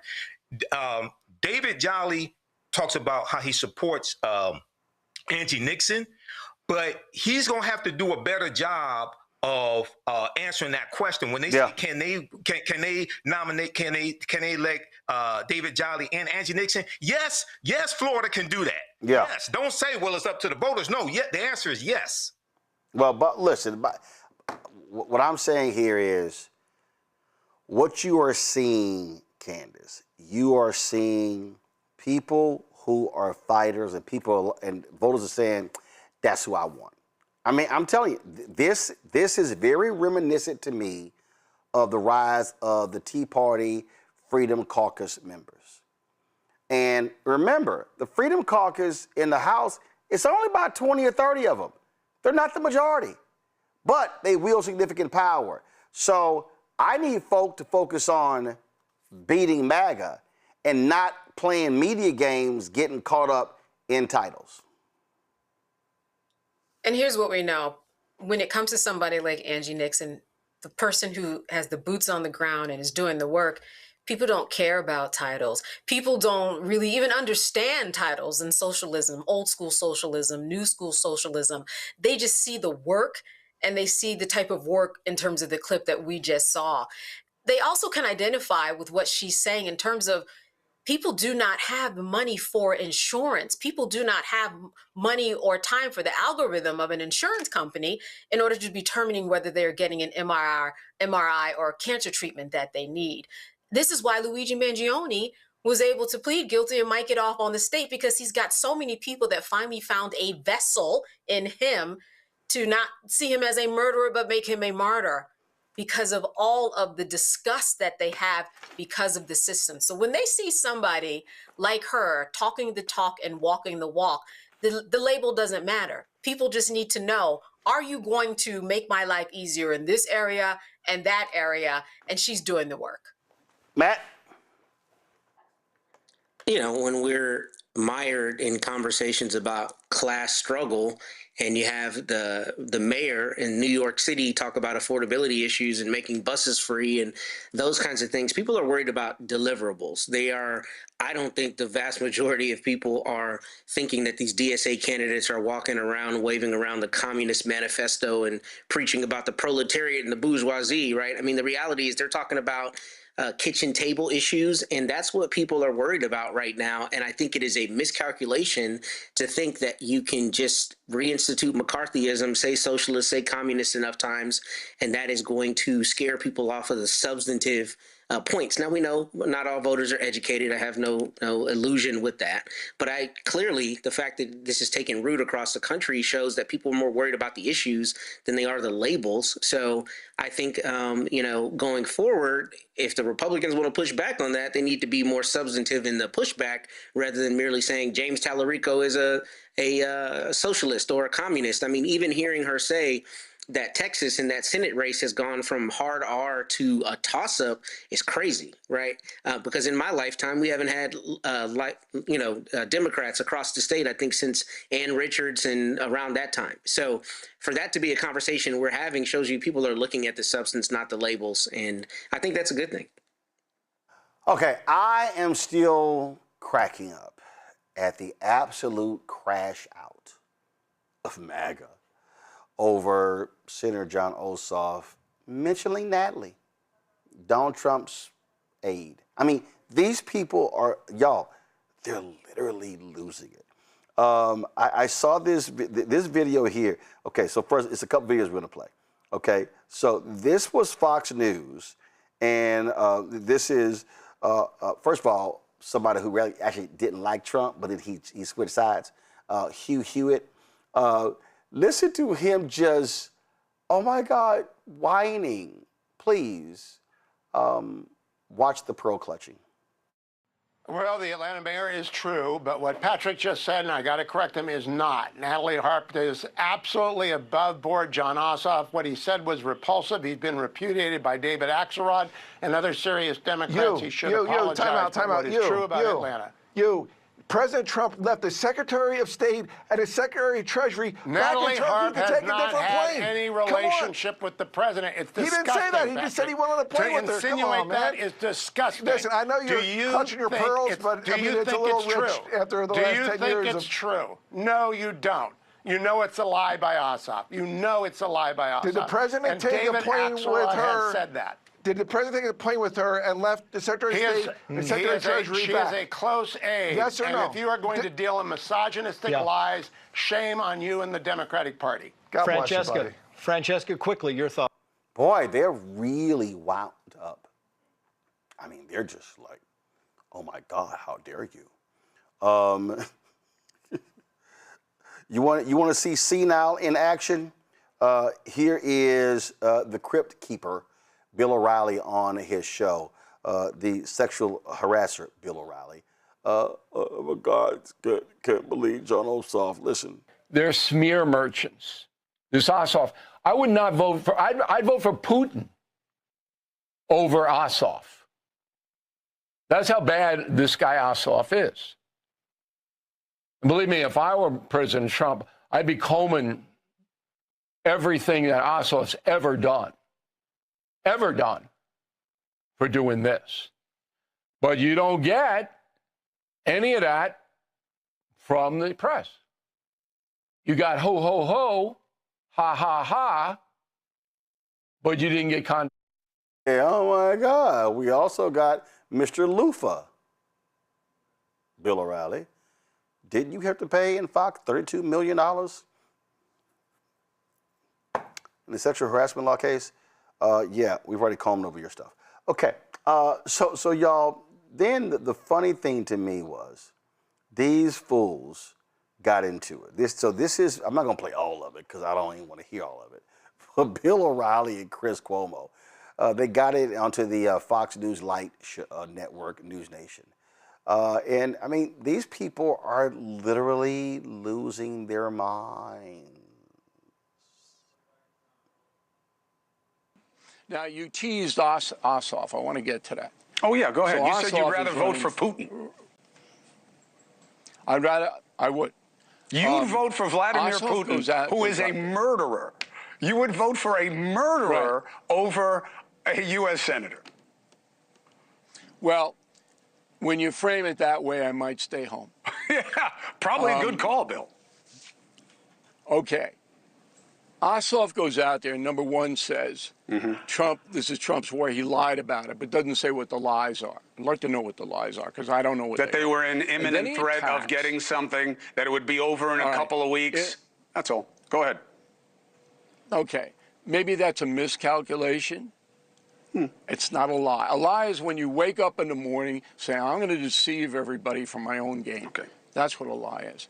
And then Ossoff attacks Natalie Harp. Now, I know Natalie Harp.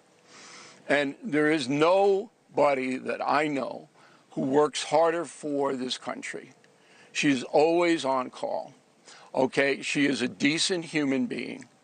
And I can attest to that. Why would you do that? Why would you impugn this woman's character in a cheap gutter snipe way? So Ossoff is a gutter snipe. That's who he is. And the people of Georgia should know because character counts. You know? Bill, the man he said it about. What? And you're going to say, I don't do that. I know, but you only don't do comparison when it's to Donald Trump. The idea that you or a Scott Jennings have your panties in a bunch over what Ossoff said about a woman connected to the president, when this man does nothing but denigrate women for sport on a regular basis. What It matters, aboutism? Bill? Yeah, because it matters. It doesn't matter. If you're going to say you don't like Ossoff talking about Natalie Harp, well, by the way, I'm not endorsing going after anybody. I'm just saying it's a little rich, Bill, that this bothers you. Stuff. No, it's not fifth grade. This is fifth grade Bill, stuff. you can't Yes, pretend it's to have a whataboutism. standard of decency that you don't employ on the president. You can't do that. It's hypocritical. Button it for a minute. This is going to help your career. We're not talking about Trump and Trump's insults. Go ahead. We're talking about a senator from Georgia and his insults. Yeah. You deflect into whataboutism. Yes. That's fifth grade. No, it's not. If you're going to be upset about what he said, then you need to employ that standard against the President of the United States, because that is nothing compared to what the President says for sport, and you say nothing. You say, that's Trump being Trump. Well, this is Ossoff being Ossoff. That's not true. Love him or hate him. That's, again, you don't know what you're talking about. I've criticized Donald Trump many times for these ridiculous arguments and insults that lead nowhere. And anybody who watches the No Spin News or sees my commentary knows that. You were just, you were just using me as a Democrat. You were helping my career by calling me a Democratic spokesperson on your show yesterday? I'm helping your career. Donald Trump, he doesn't like him, like all Democrats. Like I'm a Democrat. If I'm a Democrat, I don't care whether you like him or not. Then you're a Republican. Well, you said it on your show. That's all I'm saying. Well, I don't care whether you like him or not. What I want you to stop is the whataboutism. No. It is not.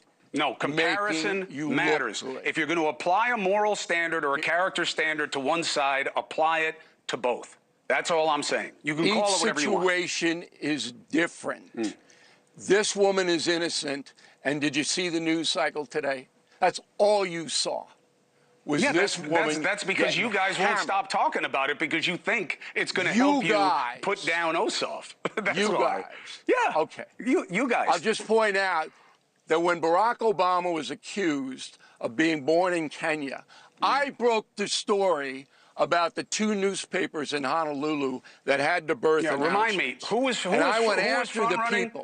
running that BS? Remind me. Who was it? Anybody? I don't know who it was. I did my job. I forgot. It was Donald Trump that was front running that BS. See what I'm saying? He doesn't run my operation. Yeah, but you should call it out. You're going to say you broke the story. You went after the BS. There's the captain of the BS team. So why don't you call him out? That's all I'm saying. I do. You don't follow it. You don't know. You just don't know. Okay, well, I look forward to it because he just... I cannot stomach listen to more of that stupidity. That's just stupid dumb. They just dumb shit. I mean, they listen. I do call him out, dude. No, you don't. Okay, you kiss more ass than Lou Dobbs did when he was alive. I mean, they all do. Maria Bartiromo, the whole Fox News, they all do. They all are a joke. And oh my God, Matt, really? Did Bill O'Reilly actually say character counts? Yeah, and not only that, it can't be whataboutism if, like Cuomo's saying, you're making a moral judgment. I mean, if you're not doing that with Trump, then you are truly just choosing to be blind. And that's what you see, I think a lot of MAGA people, a lot of Republicans do often, is they just move the goalpost. You don't have the actual conversation. You call it whataboutism or point and deflect somewhere else. But I mean, this is BS. The faux outrage is BS, particularly considering many things that the president has said long before he was ever president and after president. Candace, these right-wingers, I mean, to see them lose it, I found it to be highly entertaining. I mean, John Ossoff has literally sent these people into a tizzy. Yeah, and they do keep mentioning his name in order just to keep it alive, hoping that this will kind of gain some momentum, which, if you're going to have a host like that really break down hypocrisy, it will never catch. But this is what we call the manosphere. This is what Trump lives in, and this is how he functions. So, of course, you are probably going to question all the people who have seen them work together and the way she's professed her adoration for him in a way that you generally don't profess your adoration for someone who's an employer unless you want HR to get called. It is something that you kind of got to look at with a little bit of a side eye to figure out, all right, well, who is this young woman? And I know that she had cancer and she believes that, he helped her in a lot of ways, but it is all still kind of curious. So I think that a lot of people are on Ossoff's side to kind of say, you know what? That's worth questioning. And let's see where this goes in terms of it now being on the table like this. And let's let the journalists do their job and the influencers do their job like they did with our day and pull out all of the information and all of the research on Natalie. And let's see what we find. I am enjoying the crash out, and Michael, I hope they continue. Yeah, Roland, I am. This is hilarious to me. I've been watching this, and Natalie Harp, she was in the catering truck with Roland with Donald Trump as well when he was escaping out of Turkey, when he's leaving Turkey, and so. We can call this segment Grumpy Old White Men. That's what we should call this segment, because it's good to see Hugh Hewitt. I didn't know Hugh Hewitt's ass was still alive. Because I remember when Hugh Hewitt had his tired, dry show on MSNBC for an hour. It was so terrible they cut it down to a half hour. So here you have these two old white men who are going after John Ossoff for just saying he was on the plane with Natalie. He didn't say anything improper or anything like that. But I think these are a bunch of hit dogs hollering. I think a lot of these old white men have a Natalie on the side that's drawing more attention to them. Because if you just listen to what they're saying now, and they're trying to defend Donald Trump, who has a history of misogyny, a man who was found liable of sexually abusing E. Jean Carroll in a civil trial. Okay, a man who bragged about grabbing women by the vagina and laughed about it. So, this I hope more of this comes. This grumpy old white man segment. But this is hilarious to me. But I think a lot of them are feeling the heat and it's drawing more attention. I think there's a lot more Natalie Harps out there that they're trying to hide. Oh, lastly, she went a year without a security clearance. How the hell you that close to the president and you go a year without a security clearance? And from the reporting that I'm hearing, she refused to be subjected to a security clearance, but then he stepped in. I didn't even know you could refuse that. This is some white privilege shit I ain't never heard of before. Indeed. Our last story this weekend, Chuck Brown Day is expected to take over the nation's capital in Fort DuPont Park. But the Chuck Brown family won't be there. The annual community event is hosted by the D.C. Department of Parks and Recreation and is meant to honor the life and legacy and music of the godfather of go-go. But the family says they're no longer supporting the event meant to celebrate his birthday. They posted this on the social media. The Brown family has decided that due to their marginalization over the past 3 years, with regard to the planning and substance of Chuck Brown Day, which we notified DPR of on February 3rd of this year, we no longer support the Chuck Brown Day event and do not want it to continue unless a new director and project leadership is in place to ensure that our duty to protect the integrity of Chuck Brown's legacy is respected, and that his family's wishes are taken seriously at all times. We can no longer risk allowing the event's organizers' lack of communication, professionalism, and inability to abide by guidelines and contractual agreements to be interpreted as the family's approval of the event and its management. The family is now calling again for new leadership before it will support continuing Chuck Brown Day. Chuck Brown died on May 16, 2012 at Baltimore's Johns Hopkins of multiple organ failure, including heart failure. He was 75 years old. I often would see Chuck on the Tom Joyner Fantastic Voyage cruise, and he always had the party turned up. And so hopefully the family and Washington, D.C. can sort out their differences and then they can stay involved because he certainly was indeed a pioneer. All right, y'all. That is it for us. Let me thank Matt. Let me thank Candace. Let me thank Michael for being on today's show. I certainly appreciate it, folks. That is it for me. Tomorrow in Maryland, I'll see y'all at the Ubiquitous Women Expo. I'll be speaking tomorrow at 11:30. Monday, I'll be broadcasting live from Atlanta. My man Chris Tucker has his golf tournament, and we head back for another year. Y'all remember last year we had way too much fun. And I need to find it. Remember that was Omega who was talking lots of trash, and I had to just straight score on him. That was pretty funny when we had to do that. So I returned back, hanging out with Chris, helping him raise funds for his foundation, and so really look forward to being back, being there to see him. They do a great job with the tournament. And so look forward to playing and, again, raising money. And as I keep telling y'all, a lot of these events, people have no idea how often these entities, in terms of how much money they raise for so many different charities and the work they actually do. And so we are going to look forward to it. Matter of fact, I'm not going to play all of it. So let me go ahead and see if I can cue it up. Because we had crazy fun last year. And I ran into so many people.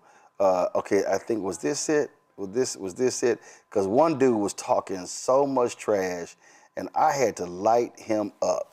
I think let me just, here's some of the last year's, hold on one second. Give me 1 second. I'm going to play for y'all. Here's some of last year. Man, we had a crazy, crazy time out there. Roland. This ain't your It's grandpa. a light day. This ain't your grandpa New Orleans Saints. I mean, we got a fan behind for the back of your head. Yeah. Well, we got one for your thigh. Yeah. We got misting. Yeah. Like what? This is what we do, bro. Did you grow up in Wisconsin or something? No, I grew up in Buffalo, New York. Oh, you grew up in Buffalo? Yes. Oh, so that's why your ass can't handle the heat. Cannot handle the heat. I mean, but you be on the corner. When you on the corner. I mean, listen, you got an AC unit in here too? Well, what? you know, got a little music, you know. You got deep freeze in the back? Got some beers, got some cold beers, you know. We just trying to have a good time. Damn. This is a new golf. Trying to have a good time. I know. I mean, you got a bucket back here? Practice key. Bucket back here. Like, are you painting? Oh, like, we got a bucket. We got range balls. You never know when you're gonna need something. We got, I mean, again. You never know when you're gonna need something. Literally got. Huh? If you're gonna need something, I got you. I got you. If you need something. That's right. Right. I mean, I'm just saying. You never know when you're gonna need something. He got a little Saints logo, little NFL alumni. This is how we do. This is how we do it. Hey, baby. Major, he got 4 fans in here. Yeah. Tell me they ain't that hot. Man, they got fans on the ground. I got fans in the car. And air conditioned. Huh? It's air conditioned. And he got covers in case it rains. Hello? If you need all that, go home. Just go ahead and stay in the house. Nah, this is my house. Put some slippers on and stay in the house. This is my house. Can't you tell? We got mirrors and everything. This is my house, man. Inside the interior lights, light on, light off. What the hell is that, a fire alarm? Just in case. What is that? How many times people call me and say, you got this, I got you. What you need? You got this, I got that. What's up? Oh my goodness. What's up, man? Don't get no better. I'm looking at all these fans he got in here. Fans on the ground. Oh, he's our pretty boy. He is our designated pretty boy. Designated pretty boy? Designated pretty boy. Up. Huh? Whenever I need a road dog, I remember George Jefferson? Right. Moving on up? Right. This is one of our brothers who moved on up. When you ain't got nothing to do, you late for that. This is what you do. That's how you look when you do it. I'm just saying. Wait a minute. Let me just flash. Ain't nobody trying to see that little bitty ass belt. Let me just flash a little bit. First of all, if you gotta hold it up, it ain't worth nothing. Yeah. You know what it is. Nobody know what that is. That's called a flyaway signal. That's my boys. That's the flyaway signal. That's my boys. That's why we roll. Oh, that's all your boys in prison? Yeah. We ain't no social club. That's all your boys in prison? We ain't no social club. You know y'all got more prison chapters than anything. Let me tell you something. Allegedly. Anytime I see an Omega, I check for electronic monitoring. I let the see, make sure his probation officer let him come out here. Yeah. We count our monies in hundreds and thousands and millions. Now, you know, dog, that's a lie. Now you know that. You know, y'all got a bunch of pensioners. Wait a minute, man. This is just in the neighborhood. Look, goddamn shack. You know. Okay. I think he got a couple of them millions. Who? Shaquille O'Neal. Okay, you ever heard it? And he is a Q. Let me ask you. And there's another guy let me ask you a question. named Michael Jordan. You ever heard of Robert Smith? You ever heard of Michael Jordan? No, you ever heard of Robert Smith? Oh, yeah, I heard of him. Right. And? He's an alpha. Yeah, okay. Yeah, go sit your ass down. Yeah. So you right. So if you take Michael's money and put it with Shaq's money and all the rest of y'all money, y'all still can't eat Robert Smith. Now go sit your ass down. You can't. Wait a minute. He got $9 billion. You can't. Y'all ain't good. Y'all ain't good at counting. Last I checked, we got a Super Bowl champion too. Who? The one that just won the damn Super Bowl. Yeah. Jalen Hurts. Do you know how many? Jalen Hurts. You know the historic alphas we got in the one Super Bowl? Super Bowl. First of all, Super Bowl champion. Which NFL player outside of Tom Brady has the most Super Bowl rings? If you gonna brag, motherfucker, you ought to know the name. Which one? Which one? You ever heard of Charles Haley? Man, that's so old. No. But how many rings he got? That's old though. And you know what he is? That's an alpha man. Go and sit your ass down. You can't out-talk me. You can't out-talk me. John, where you go? You better retire.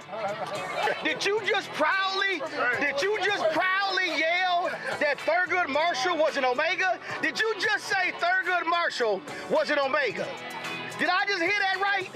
No, hell no. Did you just say that Thurgood Marshall was an Omega? Last I checked, Thurgood Marshall plays Alpha at Lincoln University in Pennsylvania. This was after he tried to play us. Oh, hell no. You don't even know your own damn history. He meant Thurston Marshall. Oh, Thurston Marshall, yeah. Because I know Thurgood. Remember, Dr. King, Alpha. Thurgood Marshall, Alpha. Jesse Owens, Alpha. Do you want me to continue? I'm gonna hurt your feelings. Better sit your ass down. Whatever. Better sit your ass down. Hold up. Whenever they say whatever, that means the ass whipping has commenced. Whatever, Roland. You gonna make the show on that one. Yeah, oh, you gonna make the show on that one. I do not know why Omegas and Sigmas and Kappas. Iota ain't smart enough to challenge me. I don't know why they try, but I'm gonna put them in a rhetorical body bag every time. All right, y'all, we're gonna have some fun on Monday at Chris Tucker's golf tournament. Support the work that we do. Join our Bring the Funk fan club. If y'all want to contribute via Cash App, use the Stripe QR code. You see it right here. That's for credit cards as well. Checks and money order, make it payable to Roland Martin Unfiltered, P.O. Box 57196, Washington, D.C., 20037-0196. PayPal's R Martin Unfiltered, Venmo RM Unfiltered, Zelle, Roland at RolandSMartin.com, Roland at RolandMartinUnfiltered.com. PayPal, again, R Martin Unfiltered, Venmo RM Unfiltered, Zelle, Roland at RolandSMartin.com, Roland at RolandMartinUnfiltered.com. Download the Black Star Network app, Apple phone, Android phone, Apple TV, Android TV, Roku, Amazon Fire TV, Samsung Smart TV. Be sure to get your Roland Martin Unfiltered Black Star Network swag, all of our new shirts. Get that Robert Patillo Flamethrower shirt, and so our America 250 shirts as well. All of that is at shopblackstarnetwork.com. Of course, support all the black-owned businesses in our marketplace as well. They're all right there. Shopblackstarnetwork.com. Every product you see right here is available right there on our website. Download the app, fan base, and please follow me at Roland S. Martin. All right, y'all, that is it. I'm going to see y'all Monday from Atlanta right here, Roland Martin Unfiltered on the Black Star Network. And so we're going to make a few more putts and shots like this here. So roll this here, and then we're going to roll the credits. I'm going to see y'all Monday. Holla!